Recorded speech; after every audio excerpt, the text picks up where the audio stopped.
ఆంధ్రప్రదేశ్లో group 2 mains exams కు అంతా రెడీ అయింది. అభ్యర్థుల ఆందోళనలు నిరసనల మధ్య ఇవాళ పరీక్ష నిర్వహించేందుకు ఏపీపీఎస్సీ సిద్ధమైంది. గ్రూప్ 2 పరీక్షను వాయిదా వేయలేమని, షెడ్యూల్ ప్రకారమే నిర్వహిస్తామని ఇప్పటికే స్పష్టం చేసిన ఏపీపీఎస్సీ ఈ మేరకు అన్ని ఏర్పాట్లు చేసింది. ఎగ్జామ్ నిర్వహణపై ఏపీ ప్రభుత్వం రాసిన లేఖపై ఏపీపీఎస్సీ స్పందించింది.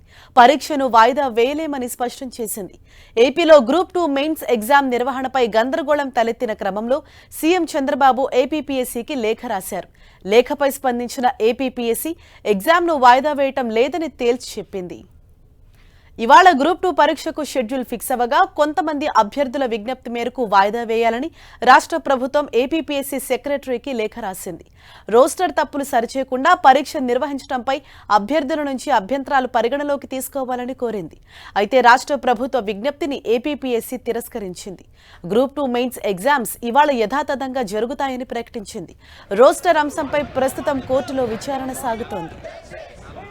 మరోవైపు గ్రూప్ 2 ఎగ్జామ్ నిర్వహణపై తలెత్తిన గందరగోళంతో అభ్యర్థులు పెద్ద ఎత్తున ఆందోళనకు దిగారు. విశాఖలో అభ్యర్థులు రోడ్లపై బైఠాయించడంతో భారీ ఎత్తున ట్రాఫిక్ జామ్ అయింది.